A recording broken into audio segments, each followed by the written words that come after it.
এক একটা আলেম একটা আইকনিক ফিগার। মিজানুর রহমান আজহারী, আহমদুল্লাহ হুজুররা আইকনিক ফিগারে পরিণত হয়েছে। বাংলাদেশে কোন ধরনের সমালোচনার ঊর্ধ্বে যদি কোনো ব্যক্তি খোঁজো তাহলে তুমি আলেমদেরকে খুঁজতে হবে। মনে রাখবা, বাংলাদেশের এখন আইকনিক ফিগারে পরিণত হয়েছে আলেমরা। তোমাদের মাদ্রাসা শিক্ষার্থীদের মধ্যে একটা সবসময় একটা মানসিকতা যে আমি হুজুর, আমার মানুষ হুজুর বলে, এই জন্য মানসা পড়তে ইচ্ছা করে না। আমাকে বাচ্চারা বলে, কয় শুধু মানসা পড়তে ইচ্ছা করে, শুধু মানুষ হুজুর বলে। আরে হুজুর, who was the হুজুর? who was the first হুজুর in the history of the world? পৃথিবীর সেরা মানব তিনি ছিলেন হুজুর। আর তুমি মন খারাপ করো। মাদ্রাসা, মাদ্রাসা মানে জানো, মিম মানে মিম ফর মক্কা এন্ড মদিনা, দাল ফর দার্স শিক্ষা, রা ফর রহমত, সিন ফর সাকিনা।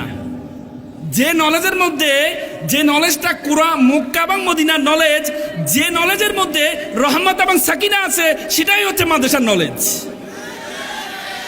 আর তোমরা মন খারাপ করো, তোমরা মন খারাপ করো। মনে রাখবা, আল ওলামা ওয়ারাসিন আনবিয়া, ওলামারা হচ্ছে কি নবীদের উত্তরসূরি। মনে রাখবা, এখন আলেম হওয়া সবচেয়ে বড় ক্যারিয়ার। তোমরা সবাই জাগতিক তোমরা সবাই অন্যদিকে দৌড়াও না। মনে রাখবা, বাংলাদেশের এখন আইকনিক ফিগারে পরিণত হয়েছে আলেমরা। এক একটা আলেম একটা আইকনিক ফিগার। বাংলাদেশে কোনো ধরনের সমালোচনার ঊর্ধ্বে যদি কোনো ব্যক্তি খোঁজো তাহলে তুমি আলেমদেরকে খুঁজতে হবে। মিজানুর রহমান আজহারী, আহমদুল্লাহ হুজুররা আইকনিক ফিগারে পরিণত হয়েছে। তো সুতরাং তোমরা হুজুর হইলে লজ্জা পাওয়ার কিছু নেই। এখন যুবকদের আইকনে পরিণত হয়েছে, যুবকদের আইকনে পরিণত হয়েছে।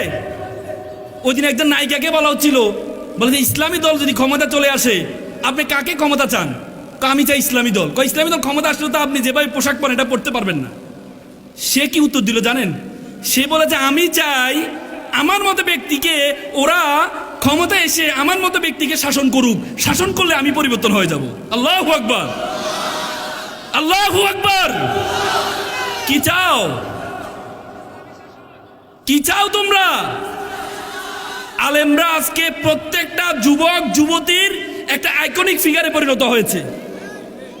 আলেমরা তো শুধু আলেম হইতে হবে, তোমাদেরকে আলেম হইতে হবে, নিজেদেরকে ছোট ভাববা না।